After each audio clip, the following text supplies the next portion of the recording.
Noite a todos, sejam bem-vindos. Não esqueçam de dar boa noite lá no chat, quem não deu, para a gente deixar registrado.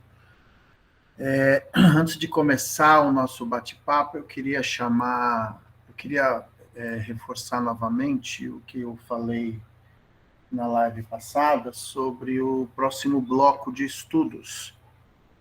Então, eu não sei ainda se a gente vai fazer um bloco de 4 aulas somente sobre a Inconfidência Mineira e um outro bloco sobre Dom Pedro II, porque são dois assuntos que eu julgo de muita importância, não só do ponto de vista histórico do Brasil, mas do ponto de vista histórico espiritual.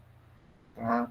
Então, muita coisa relacionada ao grupo da Inconfidência Mineira e a Dom Pedro II é de extrema importância e define muito o cenário que nós vemos hoje em termos de vida social, vida política e vida espiritual. Então, eu só ainda não decidi, ainda não vi como é que nós vamos fazer, se vai ser um bloco para os dois temas ou se vai ser um bloco para cada tema, ok? Porque se for um bloco para cada tema, isso vai demandar um pouquinho mais de tempo de preparo. É isso. Para a gente começar a falar do material sobre espiritismo e esoterismo, eu queria ler aqui 2 pontos específicos daquela obra que eu tenho recomendado para vocês, que é o Catálogo Racional do Kardec. Tá? Então, vamos lá. 2 obras que o Kardec recomenda para os estudos, né, para você poder colocar numa biblioteca espírita, lembrando que nós estamos falando do Kardec e estamos falando, vamos contextualizar o tempo, século XIX, ok? Porém, eu diria que se o Kardec estivesse hoje entre nós, ele teria um acervo muito maior de obras para recomendar para leitura, tá? Um deles, na época que ele recomendou, foi o Manual de Céfalius, de 1788, tá? Que chegou a ser reeditado depois de 1862.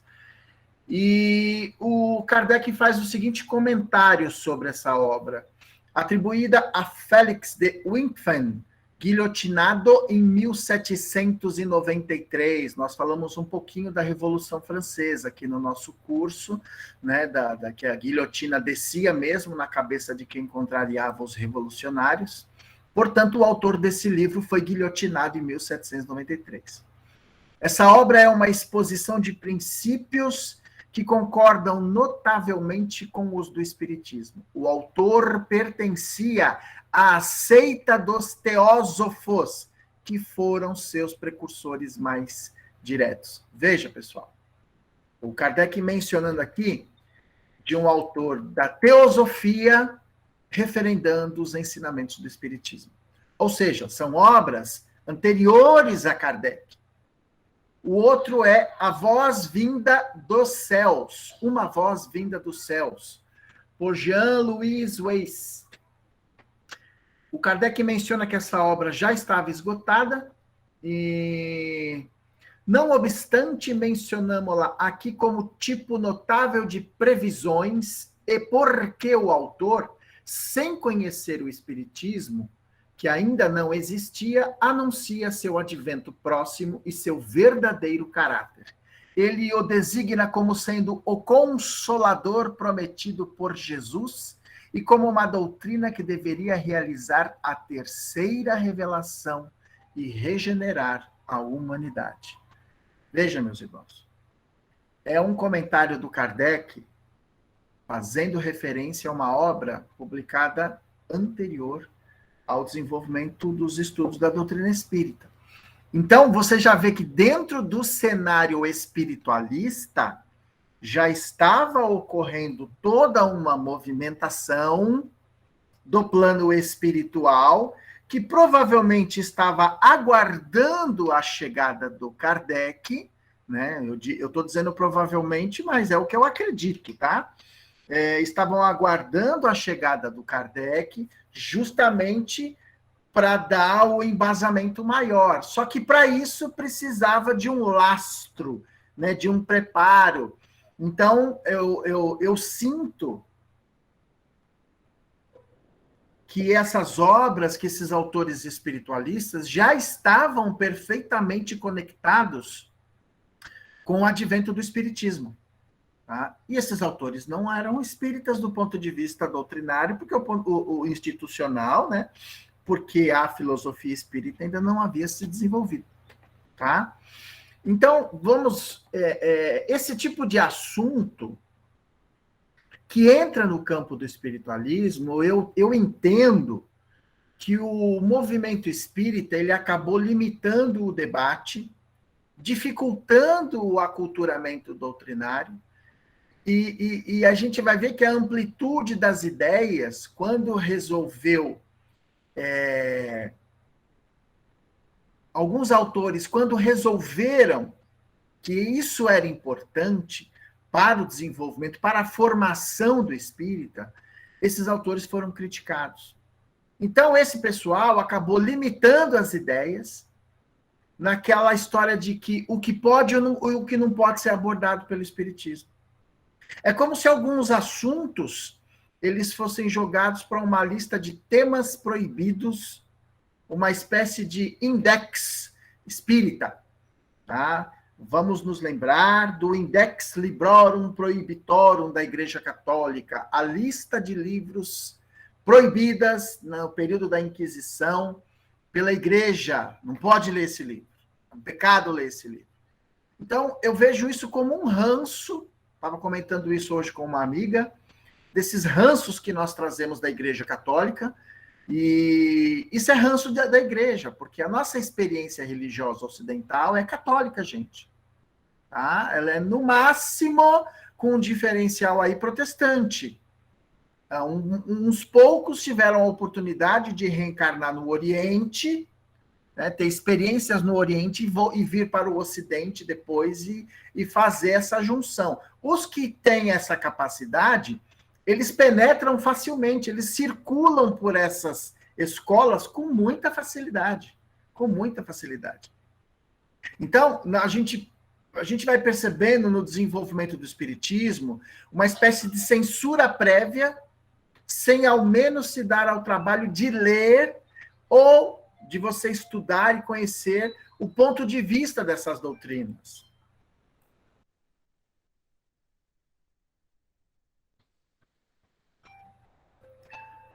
Então, só um minuto aqui que meu despertador está tocando aqui, peraí.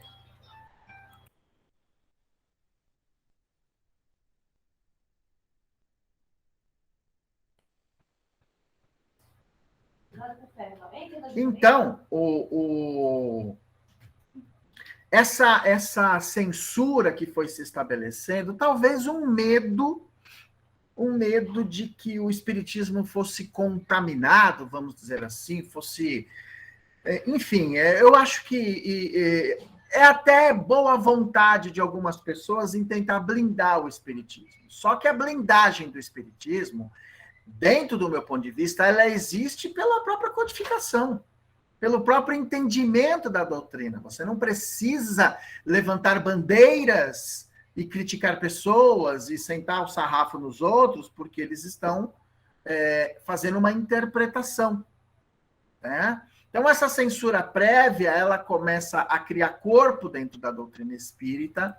Nós encontramos isso com muita facilidade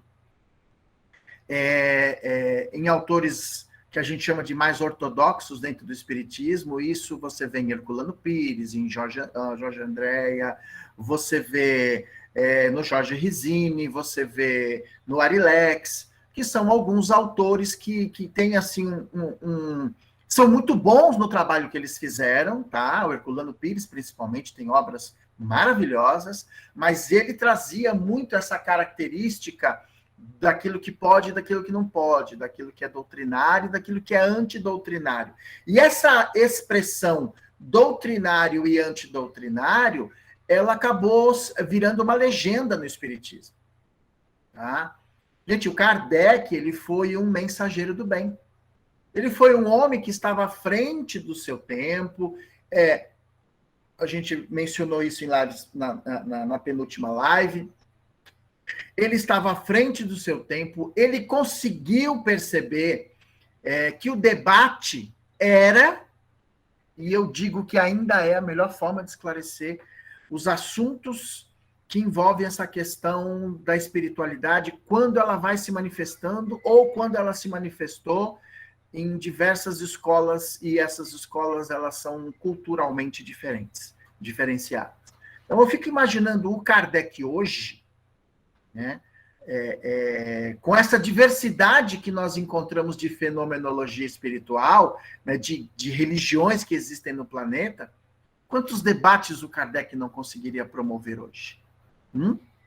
Quantas pessoas não estariam envolvidas nesse processo, analisando a doutrina espírita do ponto de vista espiritualista, do ponto de vista universalista?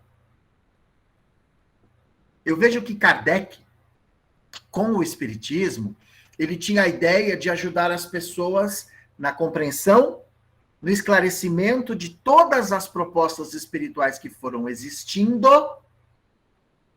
e que isso não necessariamente se transforma, pelo menos não naquele momento que o Kardec elabora, numa proposta religiosa. Então, o Kardec tinha na frente dele um catálogo, né? Um catálogo racional de religiões, ele tinha um catálogo na frente dele, ele foi puxando e ele foi absorvendo esses conhecimentos. E notem, vocês vão ver em todos os momentos da obra do Kardec, em toda a obra dele, em todos os livros, que o Kardec ele era um homem de debates saudáveis e inteligentes. O Kardec ele não descia para o campo da ofensa. O contrário do nosso movimento espírita, tá? O nosso movimento espírita tem um problema gravíssimo, que é de atacar pessoas. Que é de atacar pessoas na sua vida pessoal. As pessoas saem do debate de analisar a ideia para atacar a pessoa. Isso é um problema gravíssimo. Então, nessa obra Catálogo Racional, para nós fundarmos uma biblioteca espírita, nós vamos ver um Kardec que está alinhado com os princípios da convivência, da racionalidade, da sensibilidade, em ver que, ainda que existam obras que estejam alinhadas com o materialismo, que estejam contra o espiritismo, elas são de muito proveito para o espírita, não só promover a construção das suas ideias, mas reforçar os seus próprios conceitos doutrinários em relação ao espiritismo. Então, nessa obra, nós vamos ver que muita coisa foi produzida antes de Kardec. E só que essas obras que foram produzidas antes do Kardec, elas tinham um intuito. Em cada local, preparar as pessoas para o que seria mais ali adiante, na França, em Lyon, o lançamento do Livro dos Espíritos em 1857. Veja que o Kardec tem um cuidado de pegar essas obras, que são obras de referências esotéricas e do espiritualismo em geral, e tentar tirar ali daquela obra aquilo que mais estivesse, que viesse ao encontro das ideias espíritas. Então, quando você restringe assuntos para o espiritismo, é uma estupidez isso. A doutrina espírita ela vai conversar com todas as linhas de pensamento, e eu tenho dito isso aqui o tempo todo. Então, quando a gente traz determinados assuntos do esoterismo, de uma forma geral, para o debate espírita, nós apenas podemos, com isso, também aprender com os outros, porque esse é uma outra situação que vivenciamos dentro do espiritismo, tá? O movimento espírita, eu não estou dizendo o movimento espírita geral, tá, gente? Estou dizendo o movimento espírita de uma forma ampla, tá? Não é pequena, não, é de uma forma ampla. Acha que tudo que faz é novidade. Basta você dar uma olhadinha no passado e a gente vai ver que está repetindo muita coisa do que foi feito lá atrás. Então, quando você entra em contato com o passado, nós começamos a reconhecer o quê?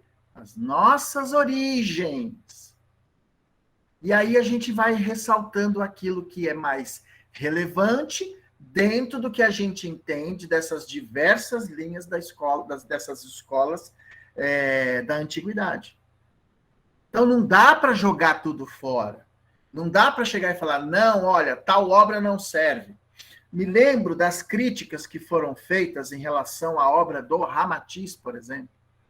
Tá? Fiz algumas lives, acho que foram 2 lives ou 3 que eu fiz sobre o Ramatiz, mas esse é um assunto que eu gostaria de voltar a abordar, sabe? Porque pessoas extremamente inteligentes, assim, que deram valorosas contribuições para o espiritismo, para o movimento espírita no Brasil, simplesmente diziam, não li e não recomendo que leiam. Então, como assim? Mas a obra é boa. Não, mas você leu, não li e também não recomendo. Mas como é que você recomenda uma coisa que você não leu? Não seria mais prudente dizer, olha, não li, não posso falar nada sobre. Né? Olha, não posso falar sobre tal livro. As pessoas perguntam.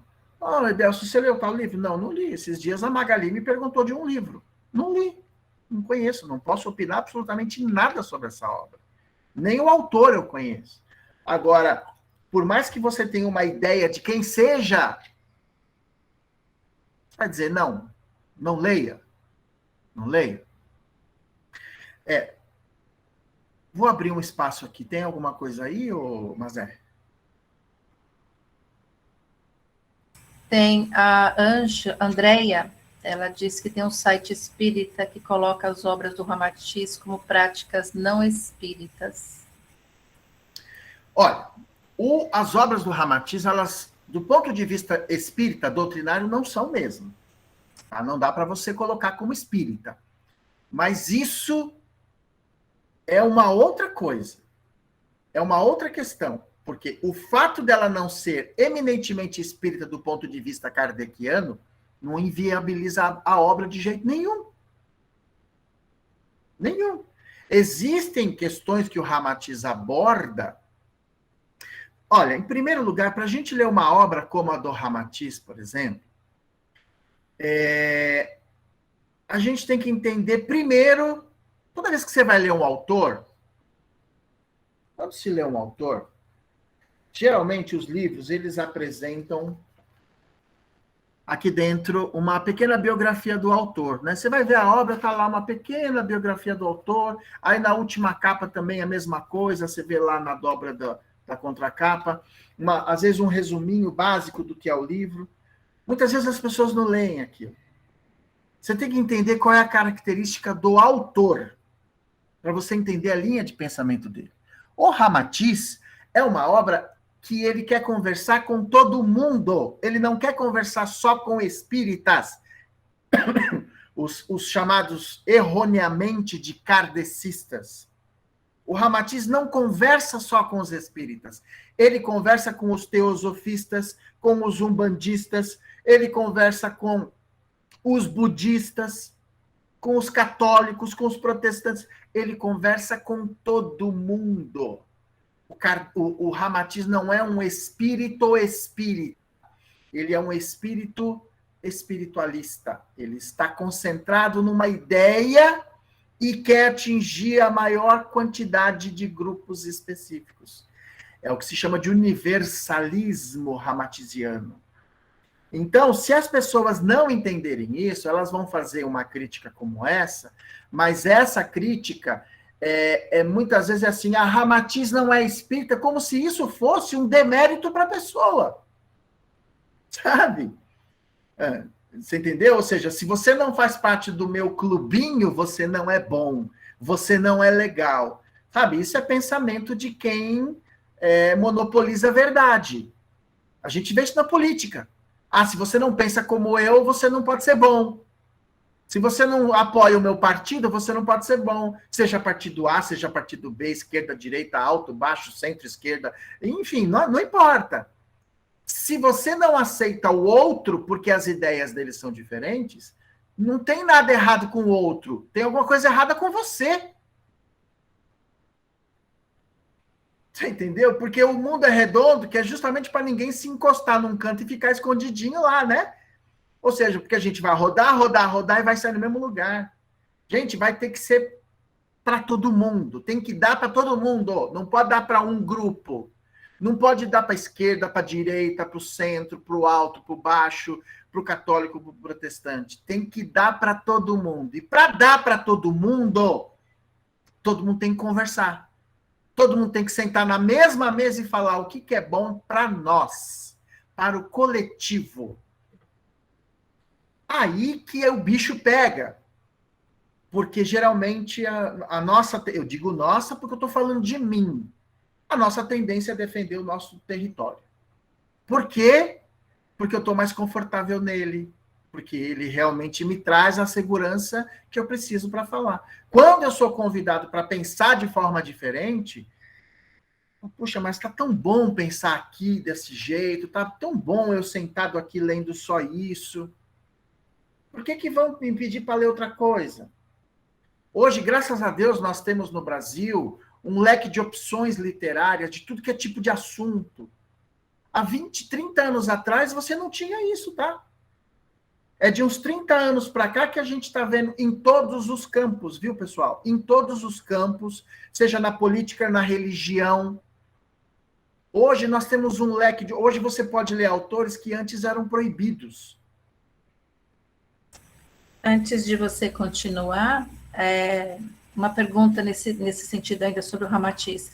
Alguns dizem que Ramatiz é radical e controverso. Antes, o Leandro também falou da questão do Armon, se o Armon teria afinidade com o pensamento do Ramatiz. O Armon foi um discípulo de Ramatiz em uma das escolas iniciáticas do passado.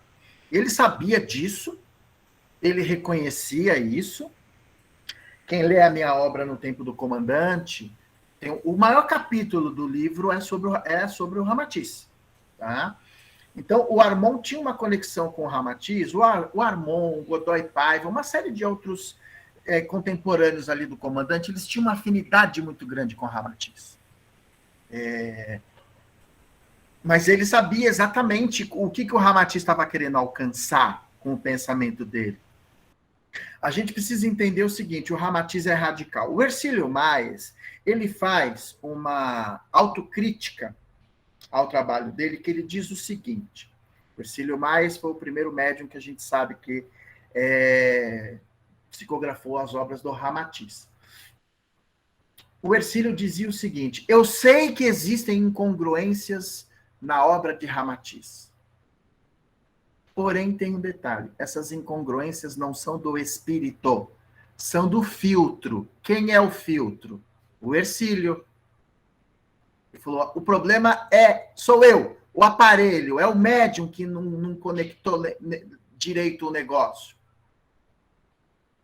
Então, veja bem, gente, isso é um sinal de humildade, de uma integridade ímpar. Você tem que, no mínimo, respeitar um cara desse que fala, olha, gente, não põe na conta do espírito isso, porque ainda ele fala assim, olha, eu não sou médium como Chico Xavier. Eu tenho as minhas limitações. Então, veja bem, quando você vê em alguns assuntos... quem foi que falou aí que o Ramatiz é radical? Quem foi que falou? Deixa eu ver aqui, alguns dizem que ele é radical. A Ângela. As pessoas dizem que ele é radical mesmo. Mas sabe o que é engraçado? As pessoas não falam que Jesus é radical, né? Quando Jesus vira para o pessoal e fala assim, ninguém verá o reino do céu se não nascer de novo. Isso é radicalismo, gente. Quando ele vira para o jovem rico, lembra? Eu já comentei isso aqui numa das lives, a gente já conversou, eu acho, ou foi numa outra live que eu fiz. Quando o jovem rico procura Jesus, ele procura Jesus e pergunta, Senhor, o que eu faço para ganhar o reino dos céus, para estar ao seu lado? Olha aonde o cara queria chegar. Ele queria estar ao lado de Jesus. O que eu faço para chegar nesse ponto? Olha, faça caridade, faça isso, seja bom para o seu pai, para sua mãe, cumpra as leis, etc, etc e tal. Mas, Senhor, isso aí eu já faço. Ah, você já faz? Bom, então é o seguinte, meu camarada. Pegue todos os seus bens, venda tudo. E é aí que muito neguinho escorrega quando vai falar que Jesus é socialista. Jesus não manda dar as coisas para ninguém. Ele fala, venda tudo. E aquilo que você receber, distribua para os pobres. Por que venda tudo? Venda porque quem comprar isso vai multiplicar, vai trabalhar, sabe o que está comprando e vai fazer bom uso disso. Se você sair distribuindo tudo para todo mundo, isso aí vai virar lixo. Então vai, vende tudo e depois o dinheiro seu, você vai ajudando os pobres aqui e ali, se desprende de tudo, aí você me segue. Aí o que o cara disse para Jesus? Ah, Senhor, mas aí isso está forçando a barra, né? Jesus foi radical com ele.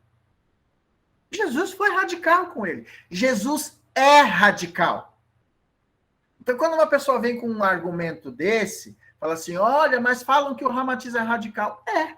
O que você entende por radicalismo? Olha, Jesus não era radical. Não, Jesus... Ah, é mesmo? Então vamos aqui, senta aqui, vamos ver se Jesus é radical. Aquele que quiser seguir a mim, tome a sua cruz. Puxa, isso aí não é radical? O que Jesus... Ah, mas então ele não veio para salvar? Não, ele não veio para salvar ninguém. Ele veio para mostrar que tem um roteiro. Ele veio para reforçar aquilo que os outros que vieram antes dele já estavam fazendo. Veio, deu o recado e falou, ó, é assim que tem que fazer. Tchau. Fui. E quem quiser me seguir, pague o preço que eu paguei. Ora. Agora, neguinho não faz nada, não quer saber de nada. Quer pegar o bonde andando e sentar na janelinha? Jesus foi radical, sim. Chamou todo mundo e falou, ó, o esquema é esse aqui, ó. Ou segue, ou não chega em lugar nenhum. Então não dá para ficar contemporizando com facilidades. Nós estamos num planeta de expiações e provas. O Ramatiz é radical? É. Você pega o Ramatiz falando sobre a carne, por exemplo. Se você vê o Ramatiz falando sobre a carne, você é extremamente radical. É extremamente radical. Ora, mas ser radical é ir na raiz. A questão é, qual a qualidade dessa raiz? A árvore que é boa, dá bons frutos. Então, se você for na raiz dessa árvore, você terá bons frutos. A Jacira ainda fala que, Edelso, é pertinente lembrar do prefácio do Evangelho segundo o Espiritismo. Os Espíritos do Senhor descem como estrelas cadentes. Assim sendo, entendemos que Ramatiz é uma dessas estrelas, está correto? Acredito que sim. Esses espíritos, gente, que vêm e dão uma mensagem e não estão nem aí para que o povo está dizendo sobre eles, sabe? Aquela coisa assim, cara, é o seguinte, me deram uma mensagem e pediram para entregar. Lembra do que eu falei do Kardec na aula anterior do Eduardo? O que o Espírito Verdade disse para o Kardec? Que somente a inteligência bastava? Falou, olha, só a inteligência não vai te ajudar não, camarada. Você precisa ter humildade, desprendimento, boa vontade, renúncia. Você precisa ter, sabe? Aí você olha, e ainda o Espírito Verdade, ainda para dar uma martelada maior na cabeça do Kardec, vira para ele e fala assim, e isso depende só de você. Você quer coisa mais radical que essa? Então, quando esses espíritos vêm, como o Ramatiz ou qualquer outro, como um Mahatma Gandhi, eles vêm para entregar uma mensagem. O que vão falar deles, sabe? Gente, esses caras estão anos-luz da gente. Eles vão virar um Akhenaton, sabe? Que veio com uma proposta e hoje habita mundos felizes. Ele veio, deu a contribuição dele, virou as costas e foi embora. Nosso papel é seguir esses exemplos, né? Bom, então, seguindo aqui, quando a gente vê essas linhas de pensamento dentro do próprio espiritismo, a própria doutrina espírita, ela já vai abordar, o Kardec faz uma releitura de conhecimentos que vieram do subcontinente indiano, né, que traz ali toda uma tradição milenar. Então, a gente não precisa ficar adjetivando de doutrinário ou antidoutrinário e, sabe, rechaçando um conhecimento que pode contribuir para um debate. Desde que esse conhecimento realmente venha para agregar, ele não seja uma coisa absurda, que você bate... Porque tem coisas que o pessoal às vezes quer introduzir na doutrina espírita, que você olha e fala, meu Deus do céu, gente, por favor, o bom senso tem que prevalecer. Eu vou dar um exemplo para vocês de uma coisa que aconteceu. Eu vou dizer o milagre, mas não vou dizer o nome do santo, porque senão fica chato. Né? Um dia, num trabalho de cura, muito bonito que estava sendo realizado, o médium, que era fundador do trabalho, recebeu uma mensagem que ele tinha que colocar uma bananeira no meio da corrente mediúnica. Como assim? Uma bananeira. Então, ele providenciou uma bananeira. E aí ele perguntou para o espírito, mas para que essa bananeira? Não, porque, olha, todo mundo que vier tomar o passe tem que encostar a mão nessa bananeira, porque eles vão receber as energias e vão se curar. Porque ele leu aquilo num livro, e o espírito então falou, olha, faça isso, que vai dar certo. Colocou o trabalho numa condição do ridículo. Outra coisa, há um tempo atrás, uma determinada personalidade da mídia disse que se você tomar banho de xixi da urina da criança, porque ela é virgem e pura, você limpa seu karma. Gente, tinha uma galera fazendo isso. Eu falei, daqui a pouco eles vão mandar você tomar banho de cocô de criança. As pessoas não raciocinam. Não está vendo que isso é expor os outros ao ridículo? Mas isso você não precisa ler em lugar nenhum, né? O bom senso fala mais alto, né? O bom senso fala mais alto. Né? E são pessoas que são badaladas na mídia. E o pior de tudo é que usa rótulo de espírita, né? Enfim, mas o que a gente vai fazer? Agora, quando você traz conhecimentos milenares, né? Você vai ver, por exemplo, essa questão da reencarnação, a origem do assunto, ela vem no pensamento védico. Mais de 3.000 antes de Cristo. Muito mais de 3.000, 6, 7.000 antes de Cristo. O que acontece é que elas vão assumindo novas conotações, essas ideias. Elas vão... peraí, deixa eu fazer um comentário aqui que eu estou vendo aqui da Ana Ribeiro. Era muito melhor tomar banho de descarrego de 7 ervas. Sim, exatamente, porque, olha, eu fiz muito isso. Eu sou filho de umbandista. Eu nasci dentro de um terreiro de umbanda. Né? A erva tem um sentido. Né? O banho das ervas, eles têm um sentido. Sabe? Da questão da natureza, da energia. Né? E aí, o que acontece? É uma forma do mundo espiritual trabalhar também. É porque a gente acha que o plano espiritual só trabalha do jeito que o centro espírita faz, né? Que o nosso modelo é o único que existe. O que os outros estão fazendo aí não salva ninguém, não resolve ninguém, é só o que a gente faz. Cara, banho de ervas... Gente, eu cansei de tomar banho de erva. Agora, de 2 anos para cá, nunca mais eu fiz, por causa da pandemia, mas existem centros espíritas, inclusive o centro espírita, não, perdão. O centro de Umbanda, de onde eu vim, até 5 anos atrás eu fazia palestra lá. E um dia um dos médios identificou um problema lá, específico, e era realmente... E ele me deu as ervas, falou, você toma? Eu falei, toma, claro. Por que eu não vou tomar? Não é para me ajudar? Qual é o problema? Tomei, resolvi o problema, e a vida segue. Experiências mediúnicas vocês vão encontrar em diversos locais. Existem aquelas que não são verdadeiras e existem as que são verdadeiras, ué. O meu ambiente é o centro espírita, mas eu jamais posso negar que em outro ambiente existe a cura, existe a verdade, existe a mensagem de elevação. Nunca. Como que eu posso fazer isso? Eu não moro sozinho no planeta. Né? Eu não moro sozinho dentro de casa, quem manda aqui é a Vanessa, eu tenho que obedecer, eu obedeço, tá? Eu obedeço. Sou um marido comportado. Vamos voltar um pouquinho, Edelso, a respeito da questão da carne, porque tem vários comentários aqui. O Vladimir colocou assim, os textos radicais do Ramatiz foi um dos motivos do meu pai parar de comer carne na década de 80. O Leandro falou um pouco antes da questão do médium América, escreveu diversas obras inspiradas por Ramatiz e outras entidades de falantes do Oriente e do Ocidente. Uhum. Ela fundou a Fraternidade do Triângulo da Rosa e da Cruz, confraternização formada no espaço por Ramatiz e Akhenaton. Depois, fora das histórias do disco voador nas casas espíritas, comentário também do Leandro, e depois você já chegou aí na Ana, que ela falou a questão do sal grosso também, alguém comentou aqui, a Djanira, né? Sim, sim. Que mais aqui fala das... sim, a Morgana, agora por último, fala do André Luiz, das energias da natureza que é utilizada para a produção dos fenômenos de materialização.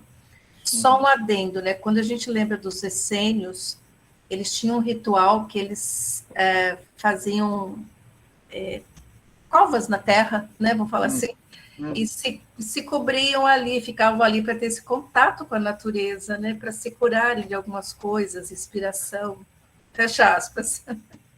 Não, é isso mesmo. É óbvio que cada um no seu ambiente, né? Cada um no seu ambiente.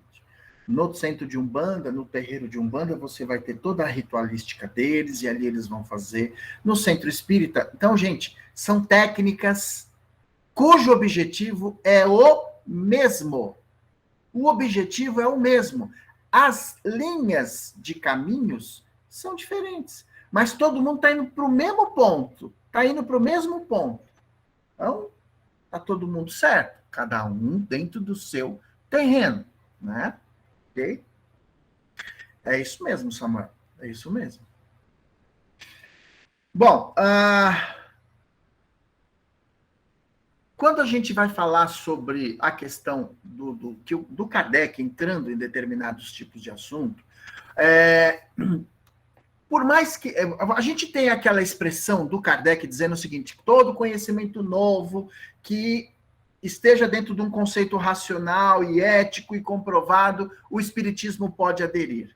Veja bem, por mais que o Kardec tenha afirmado que conhecimentos novos podem ser incorporados pelo espiritismo, atendendo à lógica, o bom senso, etc. e tal, gente, não quer dizer que não exista nada no passado que também não possa ser utilizado como ferramenta no processo de evolução e de auxílio da própria doutrina espírita. Veja que o próprio espiritismo ele vai beber de conhecimentos milenares, associando ao quê? A uma visão moderna da época ali do século XIX, que o próprio Kardec estava envolvido. As próprias ferramentas do positivismo, as próprias ideias do iluminismo, né, da corrente iluminista. Então, o que o Kardec faz? O Kardec ele faz uma releitura do passado da humanidade, utilizando uma lente atual e dentro da cultura que ele vivia. O Kardec era um homem do seu tempo. Não podemos imaginar que se o Kardec estivesse hoje entre nós, que ele faria, eu digo reencarnado, tá? Reencarnado. Que ele tomaria o mesmo comportamento do Kardec do século XIX. Isso é uma coisa que as pessoas precisam entender. Um espírito, por maior que ele tenha sido no século XVI, XVII, XVIII, XIX, se ele reencarnou no século XXI, gente, ele tem que ser um homem do século XXI, ele não é mais o homem do século XIX. Ok? Então, quando nas lives anteriores eu mencionei para vocês que eu acredito, que para mim isso é claro, não quero fazer disso um debate, uma esgrima intelectual. Para mim é claro que Chico é Kardec reencarnado, que as pessoas que falam, mas eu não acho, tá, porque, veja bem, você está vendo um Kardec do século XIX. Tenta ver um Kardec hoje, o que ele faria? E outra, você está vendo um Kardec do século XIX, numa Europa, numa França materialista, você acha que ele teria um comportamento religioso? Jamais. Jamais. Agora, transfere esse Allan Kardec para o Brasil, que é um país místico. Veja todo o conjunto da obra. Então, se você não se divorciar de um aspecto cultural específico, você não consegue entender o processo reencarnatório, não só de Kardec, de qualquer outro espírito, gente. De qualquer outro espírito. Olha a questão Judas, Joana d'Arc. Judas, homem, radical, fervoroso. Joana d'Arc, mulher, vivendo numa sociedade completamente machista, onde ela se transformou numa guerreira e salvou a França da guerra. Para algumas pessoas não faz o menor sentido, claro, porque você está vendo Judas da época de Cristo, um personagem dentro de um contexto específico. Algumas características, claro que tem que prevalecer, é óbvio que tem que prevalecer. Mas você não pode dizer que fulano não é cicrano se você não conheceu fulano. Algumas pessoas falam assim, mas o Chico é tão amoroso, é tão isso aqui, ele só faz aquilo que os espíritos mandam. É mesmo? Você conheceu o Chico para falar isso?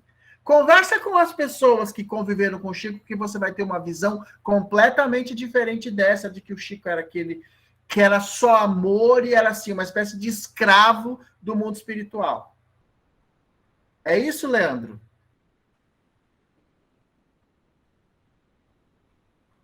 Leandro foi matar os besouros? Oi, não, tô aqui. É que eu tava digitando o que você estava falando. Eu ia escrever realmente. As pessoas que conheciam Chico na intimidade diziam que ele era um general espiritual. Poucas pessoas se atreviam a chegar perto de Chico.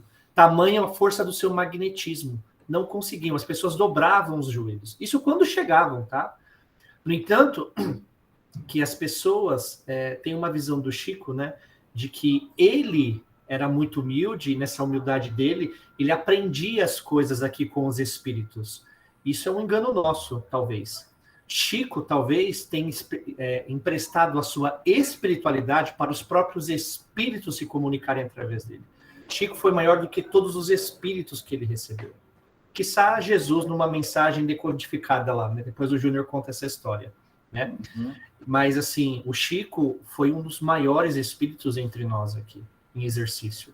E eu acredito que ele se colocou dessa forma justamente para mostrar um caminho, como alcançar isso. Então, não tenho o que falar, né? Chico é Chico.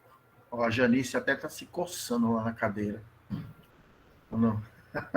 Esse assunto ela gosta, então ela está ali. Tem até comentários, né, entre alguns companheiros do espírito da doutrina, que a gente tenta colocar, né, que o espírito de Emmanuel, né, que o mentor do Chico era o Emmanuel. Pelo contrário, o Emmanuel, ele era um espírito orientador da sua mediunidade, um companheiro do seu desenvolvimento mediúnico. Ele não era o mentor do Chico Xavier, tá? O mentor do Chico é outro espírito. E faz parte desse contexto, até mesmo desde a época de Kardec. É o mesmo mentor, que inclusive está nas obras básicas, contido nas obras básicas, né? E o Chico, o Emmanuel foi um companheiro dele, e ele tem um compromisso com o espiritismo por, se eu não me engano, 3 séculos, né? 3 séculos, se eu não me engano, e eles têm mais um compromisso aí agora, né? Sim. É isso. Bom, então, a Magali colocou uma coisa muito interessante. As pessoas confundem humildade com subserviência, né? Achava que o Chico... Eu me lembro de uma história, uma vez, que diz que o Chico estava tomando uma sopa e apareceu uma barata na sopa. Isso está num livro, tá? Chama Lindos Casos de Chico Xavier. E que a barata, de repente, desapareceu junto com a sopa. Ou seja, como se o Chico tivesse comido a sopa junto com a barata porque ele era humilde. Gente, pelo amor de Deus, né? Quem é que inventa um negócio desse só deve estar fazendo uso de chá de cogumelo, porque não é possível. Achar que o Chico, porque é humilde, vai comer uma barata. As pessoas confundem, né? É uma forma de você denegrir os outros, de você ver os outros, né? Que, se fulano é humilde, ele tem que se submeter a tudo. Isso não é humildade. Isso, como a Magali colocou, isso se chama subserviência. Isso é uma condição de inferioridade. E de inferior, o Chico não tinha absolutamente nada. Bom, então, todo esse repositório de conhecimentos que o Espiritismo vem absorvendo, que o Kardec, aliás, absorveu, ele nada mais é do que uma releitura de coisas que já estavam acontecendo no mundo há milênios. Mesmo as práticas espíritas, né, como eu acabei de falar agora, gente, aquilo que a gente faz da mediunidade não é a única forma de se trabalhar com o mundo espiritual. Não somos só nós que sabemos trabalhar com o mundo espiritual. Outras correntes sabem fazer isso também, cada um dentro do seu jeito. Nós nos adequamos a um processo que para nós está confortável, atende às nossas necessidades.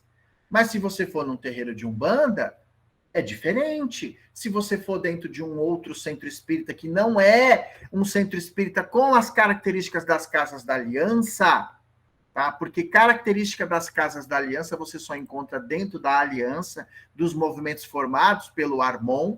Fora disso, você vai ver muita coisa diferente. Isso não significa que eles estão errados. Isso significa que eles estão fazendo o quê? Uma releitura do espiritismo, ou seja, eles estão lendo com a lente deles. E está tudo certo.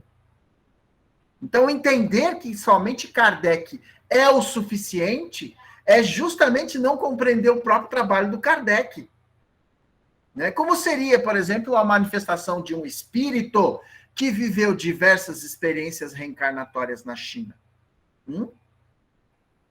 Ele vai apresentar uma linha de pensamento chinesa. O que acontece com o Ramatiz, do Oriente. Então, o espiritismo, como uma doutrina organizada por Kardec, ele nasce a partir dos espíritos, tá? Isso é uma coisa importante, ele nasce a partir dos espíritos e não dos encarnados. E aí a gente vai usar o Chico de novo, né? Quando ele falava que o telefone toca de lá para cá e não daqui para lá. E foi assim que aconteceu. Claro que é uma forma romantizada, poética. O telefone também pode tocar daqui para lá, né? Agora precisa ver se eles atendem, né? Então, o que o Chico quis dizer com isso é o seguinte, gente, a iniciativa é dos espíritos. Eles que tomaram a iniciativa de se comunicar. Então, a responsabilidade do espiritismo é com o mundo e não com uma legião de fãs, de pessoas que são sectaristas, né? Então, os conhecimentos do esoterismo, da antiguidade, eles nos levam a profundas reflexões mentais importantes, pelos seus motivos óbvios, porque ele faz com que você penetre na sua própria inconsciente, né? O que acontece é que, às vezes, a gente tem a impressão de que esses conhecimentos, eles não eram ministrados de uma forma geral para as pessoas, porque determinadas decisões unilaterais chegaram a essa conclusão. Veja bem, gente, o conhecimento esotérico do passado, ele só não era ministrado por uma questão lógica. As pessoas não estavam preparadas para receber. E aí o que acontece? Ele também passa a ser usado como fonte de poder para manipulação de massas. O conhecimento, de uma forma geral, na humanidade, ele só foi popularizado há coisa de 300 anos atrás. Antes disso, a instrução era restrita a um grupo específico de pessoas, que são as pessoas que eram os privilegiados da sociedade. Quanto a isso, é um fato. Vários autores se levantam e demonstram por A mais B que o conhecimento ele era de uma elite. Hoje não existe mais isso. O que nós temos é o ideal? Não, é claro que não, a gente está longe ainda. Mas com o advento da internet, hoje você não pode dizer que não sabe nada, que não tem conhecimento, né? Eu vou repetir o que eu já falei aqui para vocês uma vez. Se você ficar um dia inteiro na internet, você pesquisando um assunto, por exemplo, vamos lá, você entra lá e vai pesquisar genética. O que você aprende em um dia sobre o tema, se esse assunto fosse veiculado na Idade Média, você não aprenderia durante uma vida. Então, hoje, a quantidade de informações que a gente tem é muito. O acesso está aí. Então, hoje você tem as pessoas que têm acesso a esse conhecimento. Hoje há uma democratização disso. Está longe de ser o ideal? Tá. Mas faz uma análise de 300 anos atrás e o que nós temos agora. Então, aquilo que se convencionou antes chamar de esoterismo, de conhecimentos internos e secretos, que era direcionado apenas a um grupo de iniciados, hoje, gente, não faz o menor sentido. Hoje não faz o menor sentido. Até a maçonaria, que era considerada uma ordem secreta, hoje ela é uma ordem discreta. Acabou. Então, esse tipo de atitude, ele atendeu apenas a um período da humanidade, né? Assim, reservar o conhecimento para poucos.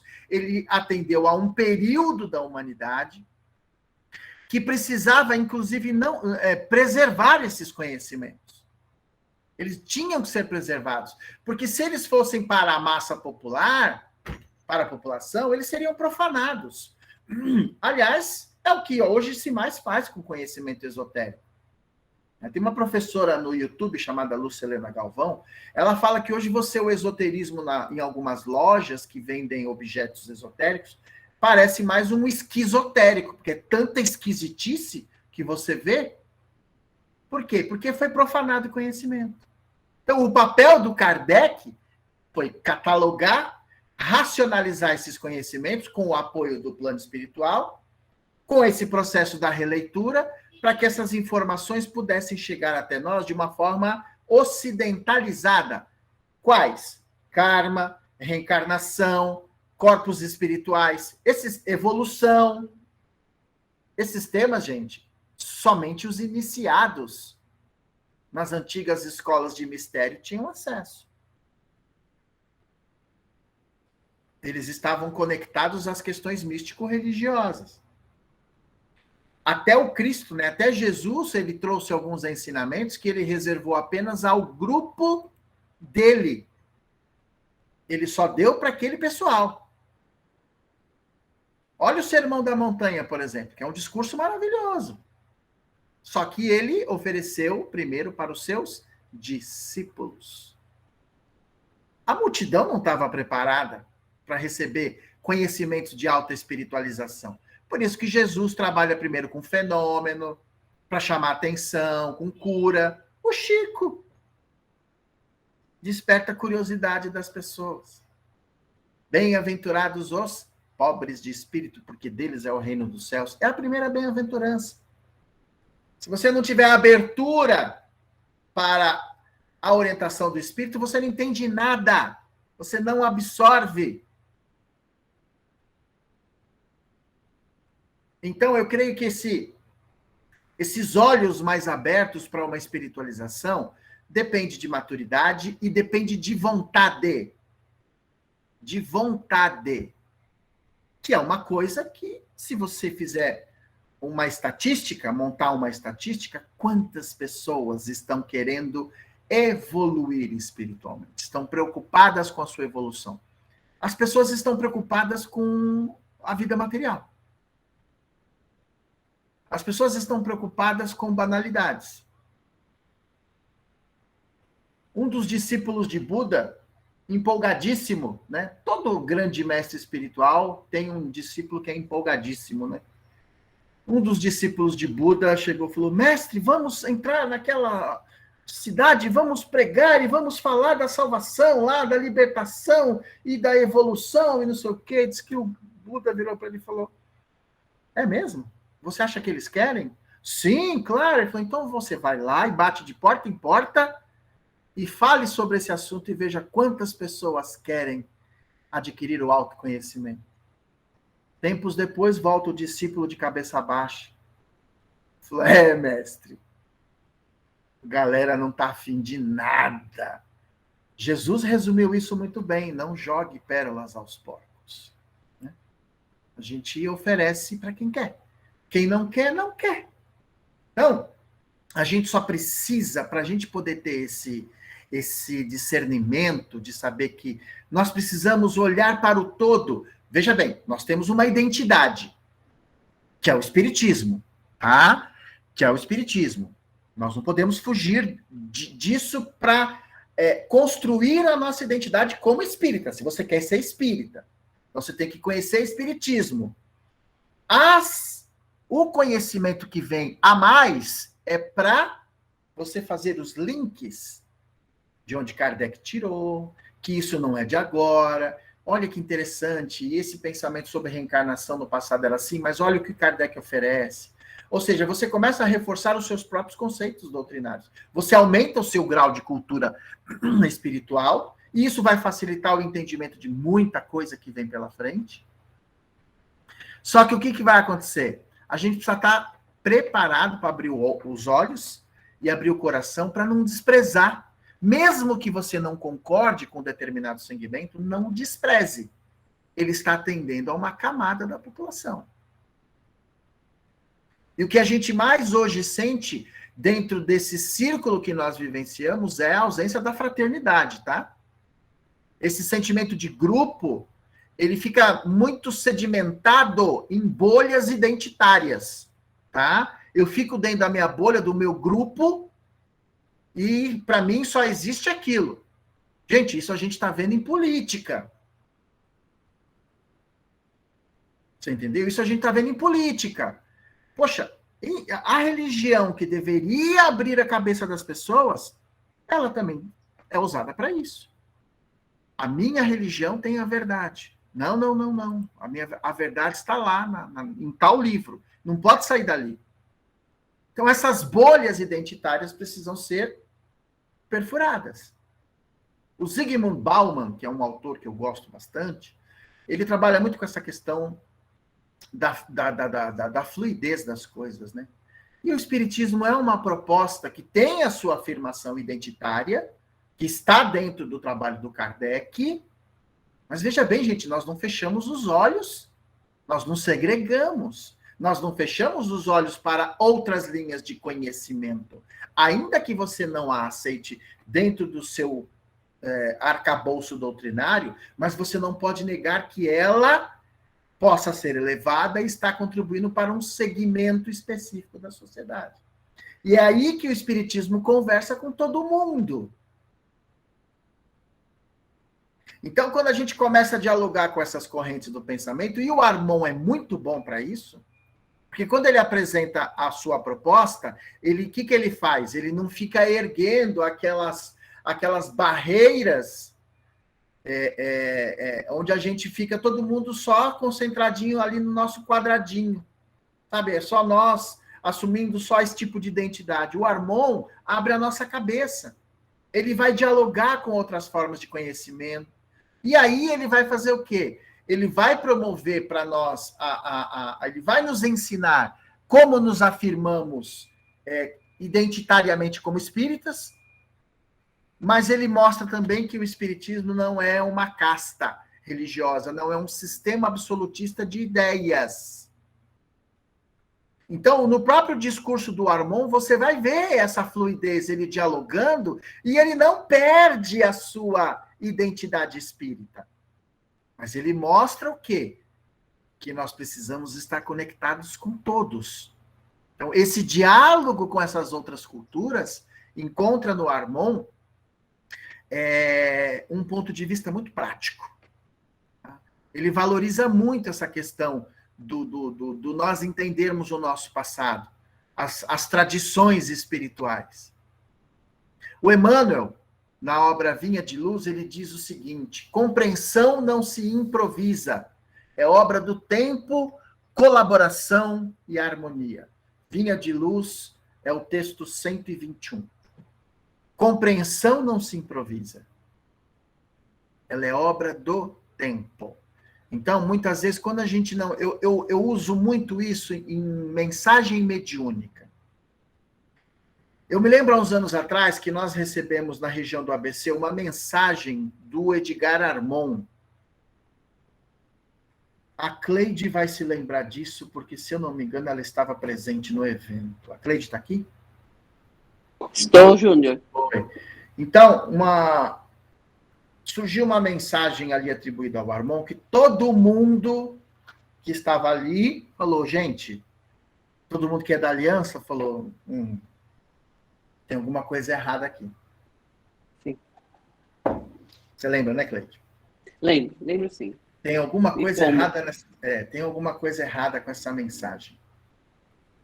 porque assim parecia, descaracterizava o Armon em alguns pontos. Aí eu falei, caramba, né? E agora? Só que essa mensagem chegou nas mãos, na época, do Jacques Conchon, que é o fundador da Aliança, foi discípulo do comandante. Quando o Jacques leu a mensagem, ele falou, essa mensagem é para mim. Eu estava fazendo algumas indagações há um tempo atrás, e eu pedi para que ele pudesse me enviar alguma orientação. E essa mensagem veio. Está respondendo a todos os meus questionamentos. Para ele, dentro do aspecto que ele respondeu, aquilo fez todo sentido. Então eu aprendi que com mensagem mediúnica você não joga fora. Guarda. Por mais que ela possa não fazer sentido hoje, é que tem coisas que não fazem sentido pelo cúmulo do absurdo que apresenta, né? Mas às vezes não é porque o médium não foi desonesto, é porque ele não teve capacidade de filtrar direitinho, né? Então, a gente simplesmente, porque a compreensão é fruto do tempo. Então, às vezes uma coisa não faz sentido hoje, pode ser que amanhã volte, ela venha fazer. Você abre a gaveta e fala, nossa, passado 20 anos, e olha, gente, eu vou dizer uma coisa para vocês, eu sou testemunha de algumas coisas assim. Em 2005, eu acho que eu nunca falei isso aqui para vocês. Em 2005, um espírito me disse, nós vamos levar a história do Edgar Armon ao cinema. Eu falei, isso é uma obsessão. Como a gente costuma ser obsediado com muita facilidade, eu falei, isso é uma obsessão. Só que aquela mensagem veio muito forte, bateu muito forte. Há pouco antes do surgimento da pandemia, surgiu a proposta do projeto do filme Os Exilados da Capela. Quando bateu o projeto, o espírito que mandou a mensagem voltou e falou, eu não disse que nós vamos levar a história dele para o cinema? Então, a gente guarda algumas coisas, fala, não faz sentido hoje. Pode ser que não faça nunca. Mas, às vezes, pode ser que, passando o tempo, algumas coisas voltem a fazer algum tipo de sentido. Ok? Bom, essa proposta... Alguma coisa aí, Mazé, para a gente dar uma quebrada aqui? Não, uma lembrança aqui da Andréia, quando você estava falando da questão de abrirem-se os segredos, né, entre aspas, né? Ela falou que ela tem um primo na Rosa Cruz, e que ele disse que em breve os conhecimentos que eles consideram secretos serão abertos para todos. Devido à evolução do planeta, esses conhecimentos terão de ser do conhecimento geral. Okay. Leandro ainda faz um comentário sobre a dificuldade de falar à época do Kardec, né? E é o que a gente tem agora, o restante a gente já comentou. Então, e veja bem, hoje nós estamos vivendo uma outra situação que chegou no espiritismo, infelizmente, no movimento espírita, que é a política do cancelamento, né? Você tem que tomar cuidado com o que você fala. Se você não, dependendo do que você falar, o YouTube te corta. E se você vai para dentro da doutrina espírita, é a mesma coisa. Só que essa política do cancelamento, ela sempre existiu. Né? Os periódicos espíritas já faziam isso com uma facilidade tremenda. Só que agora, com a internet, ficou mais fácil ainda. Você apresenta um material, uma ideia, já tem 10 neguinhos ali sentando o sarrafo em você em comentários. Há um tempo atrás, eu publiquei no Facebook um dos nossos módulos que estaria aberto, que foi aquela live especial sobre o Armon, que a gente abriu, deixou para todo mundo. Só que a gente faz pelo Google Meet. Eu falei, olha, a gente vai concentrar ali uma quantidade de pessoas e deu a quantidade, a gente fecha a inscrição. E fechou a inscrição. Uma companheira foi lá e sentou o sarrafo, onde já se viu limitar as pessoas desse jeito. Mas ela escreveu um texto assim, que eu olhei e falei, hoje as pessoas se sentem no direito de entrar na sua página e falar um monte de coisa para você que não tem nada a ver, e você tem que aceitar. Eu falei, não vou aceitar. A página é minha. Fui lá e tirei a pessoa, excluí o comentário dela e tirei. Eu falei, isso aqui não é para isso. A gente não está aqui para promover esse tipo de debate. E olha que a gente fez aqui um módulo só sobre política. Sabe, a gente não está aqui para ficar trocando soco e pontapé doutrinário ou ideológico. Pelo amor de Deus, gente. Isso aqui tem que fazer com que a gente saia daqui satisfeito, alegre. Você pode discordar do que você quiser, como eu também, mas a gente tem que sair daqui de mão dada, falando, poxa, ó, hoje foi legal, fiquei satisfeito.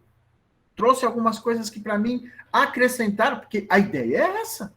Poxa, se eu me debruço nos livros para estudar, para trazer o conhecimento, isso aqui está me beneficiando. Eu estou me encantando com o que eu estou lendo.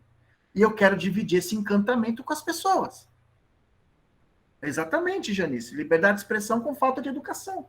Agora, se você vem e traz uma ideia, por exemplo, essa, que eu disse para vocês, que para mim, Chico é Kardec. Sabe, algumas pessoas querem levar isso para uma discussão. Tipo, eu vou provar que você está errado e você tem que provar que eu estou certo. Cara, eu não estou para isso. A gente não está aqui para isso. A gente está aqui para ficar alegre. A gente está aqui para sair daqui, sabe, com aquela sensação de eu quero mais, porque eu saio com a sensação de eu quero mais. Agora, quando você sai de um diálogo onde as pessoas tentam denegrir você, ó, até denegrir é uma palavra que as pessoas hoje não, já cancelam e condenam. Enfim, é um negócio complicado. Esse politicamente correto é muito chato. Então, o que acontece? A gente tem que sair daqui muito satisfeito com o que a gente está fazendo, com a nossa participação. Porque senão não vale a pena. Porque eu não fico num ambiente que eu não me sinto bem, onde as pessoas ficam se atacando, ficam se matando, ficam degladiando. Por mais que a informação ali, o curso, o debate seja bom do ponto de vista intelectual, o ambiente é tóxico. Em ambiente tóxico você não aprende. Por mais elevado que seja o conhecimento, você não aprende. Você sai dali com raiva. Não dá, né? É isso aí, dona Eunice. Ai de você se sair daqui com raiva da gente. Então, as dimensões, a gente precisa entender uma coisa. A dimensão da presença de Jesus, ela é sentida em todo o planeta. Em todo o planeta. As pessoas precisam se predispor, só isso. Então, você não vai encontrar uma religião, uma filosofia, ou qualquer escola do pensamento que detém ali, que tem o monopólio da verdade. Isso não existe em lugar nenhum do mundo. Não existe religião que seja proprietária do Cristo. Então, como é que eu vou dialogar com as outras religiões, com outras linhas de pensamento, se eu não consigo ver, ou pelo menos se eu não consigo reconhecer a importância dessas pessoas no processo de evolução da humanidade? O Kardec não foi lá e tirou o espiritismo do zero. Ele não fez um reset no conhecimento religioso, filosófico e espiritual da humanidade. O Kardec, ele pegou o espiritismo a partir das experiências que ele tinha na vida e dos estudos e das leituras que ele fazia, daquilo que ele entendia por religião. Então, ele não tirou do zero. Então, a gente não cresce como espírita, com a nossa identidade ali alinhada com Kardec, se nós não dialogarmos com os pensamentos diferentes. E olha, o diálogo com as diferenças, quando as pessoas se respeitam, cara, é de uma satisfação muito grande, porque ela te alimenta a esperança na própria humanidade. Então, quando a gente dialoga com as outras linhas de pensamento, a gente entende até a nossa própria necessidade humana, a nossa limitação, a nossa relatividade. Ou seja, nós não somos os únicos. Se nós morrermos hoje, o mundo vai continuar. As ideias permanecem. Então, quando eu falo que eu sou espírita, gente, o espiritismo não nasce com Kardec. O espiritismo é uma construção histórico-social. O espiritismo é uma construção histórico-social que nasce com Abraão. Ele é um processo revelatório. E as revelações, até onde nós conhecemos na nossa história, começou com Abraão. Então é de lá que a coisa começa a ser elaborada. Como é que eu vou achar que o negócio começou ali, no Kardec? Então eu tenho que entender isso.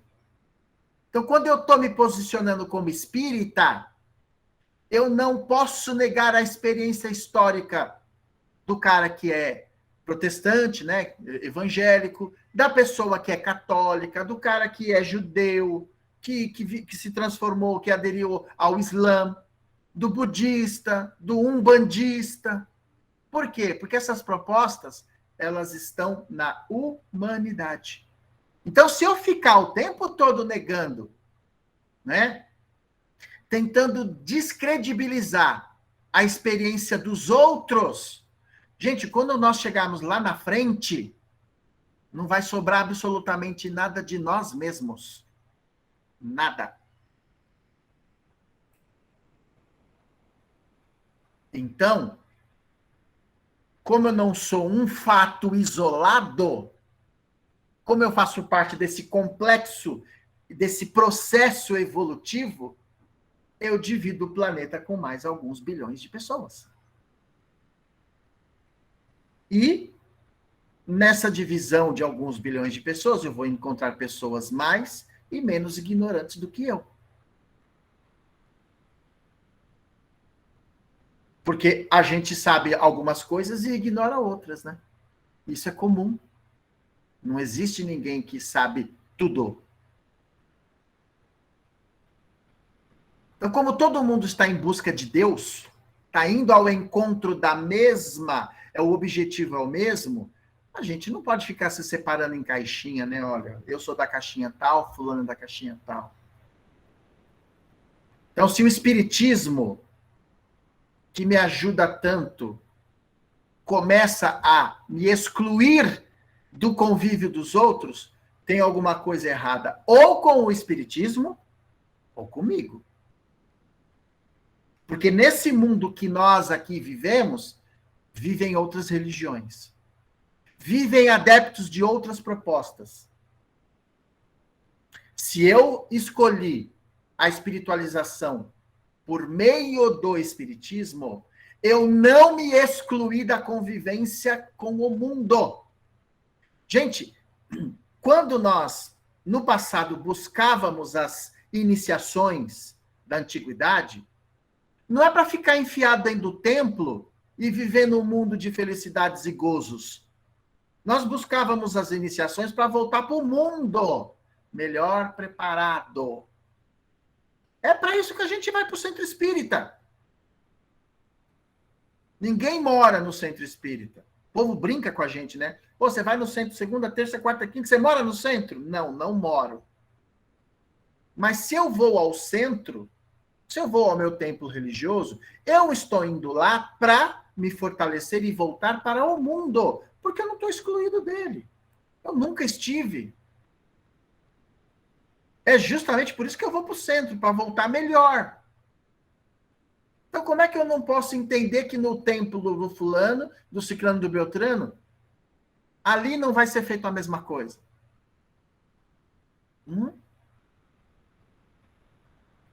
Nós temos um compromisso muito forte, institucional, com um sistema, óbvio. Nós temos aliança, temos uma estrutura de trabalho que deve ser respeitada, que também não pode ficar solto, né, gente? Porque se ficar solto, é navio sem âncora, né? Você não tem uma bússola, você não sabe para onde você está indo. Aí a vida te joga para qualquer lugar, né? Sabe aquela história de que, do jeito que eu tô, qualquer coisa que vier, tá bom. Bom, então, qualquer porcaria que acontecer na tua vida, você não pode reclamar, porque você desistiu de tudo.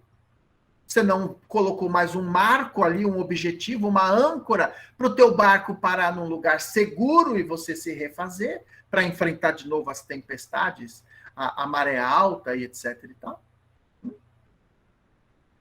Então, eu vejo que o nosso compromisso, quando a gente fala de esoterismo e de espiritismo, a gente precisa entender que nós podemos sim conversar com todas as propostas espirituais.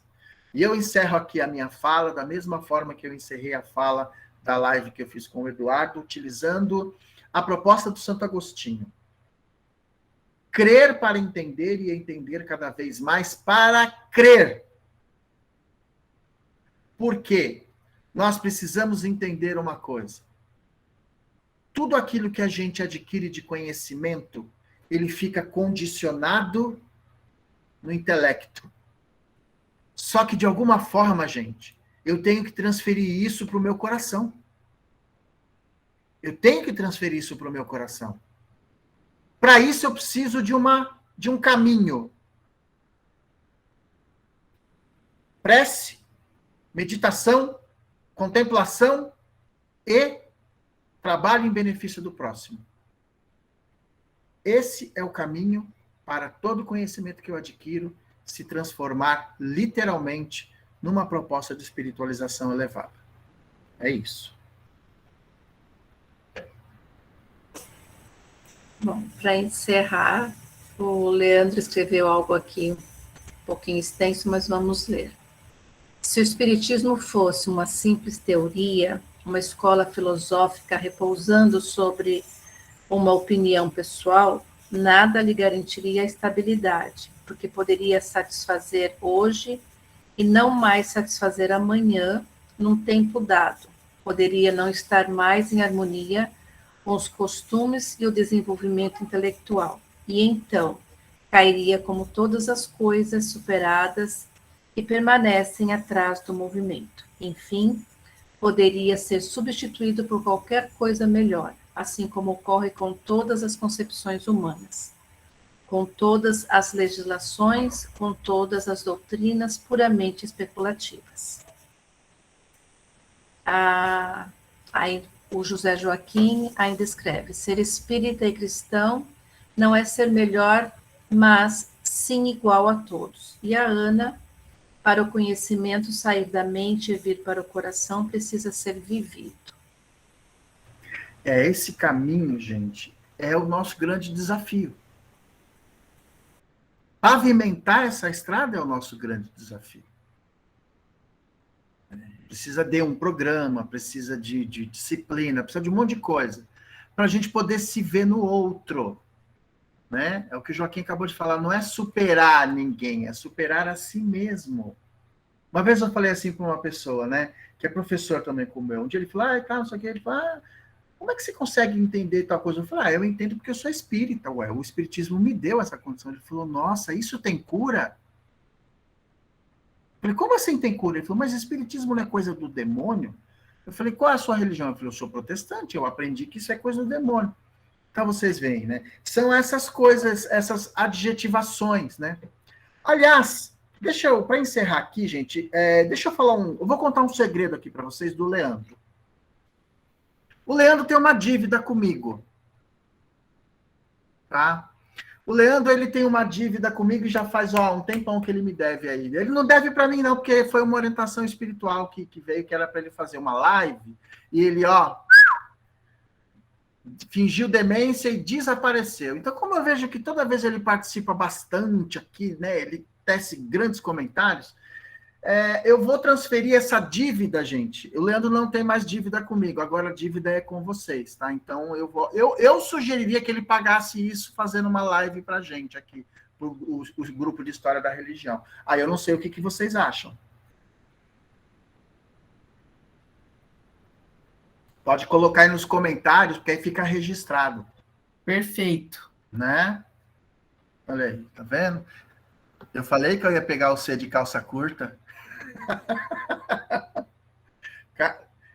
Filho, deveu para mim, deve pro demônio, como diz o pessoal lá no colégio. Ninguém pode dever nada pro Edelso, porque senão exatamente, eu cobro. Quer falar alguma coisa em sua defesa, Leandro? Eu acabei de mudar de religião. Aí, ó. Fazer a live que nós não temos preconceito com nenhuma religião. Ela aprendeu também. Ô, Júnior, só para contribuir com a sua fala aí, dessa questão espiritual e caminhos, nas conversas com o Eduardo, que deu a aula semana passada aqui com a gente, segunda-feira agora, até uma conversa com ele, vai ser falado sobre esse livro aqui do comandante, Salmos. Ótimo. Tá? Ele vai explicar a origem dos Salmos como um todo, a história, o porquê que se usa esse tipo de escrita, né, que vem lá da época dos hebreus, Davi, né, e vai dizer como que Armon acessou esse aspecto dos Salmos também, traduziu aqui no livro. Então, é um convite aí para a live de segunda-feira do canal Aliança. Tá? Joga no grupo lá. Legal. Depois eu mando para lá, tá? Legal. E a data da live aí, eu não sei o que o Júnior tá inventando história. Depois eu converso com ele no bastidor aí. Tá vendo? Aí, ó, ficou com medinho, ó. Pessoal, meus queridos, então, nos despedimos aqui. Muito obrigado mais uma vez pela participação de todos no bloco. E aguardem aí as cenas dos próximos capítulos que a gente vai mandar para vocês, tá bom? Beijão, bom final de semana. Tchau, tchau. Bom final de semana, obrigado. Boa noite. Obrigada. Tchau, gente. Obrigada. Boa noite. Boa noite a todos. Boa noite. Abraço. Boa noite. Tchau, tchau. Boa noite. Boa noite a todos. Obrigada. Leandro, estou aguardando essa live. Boa noite, também aguardo essa live. Boa noite. Violão, né?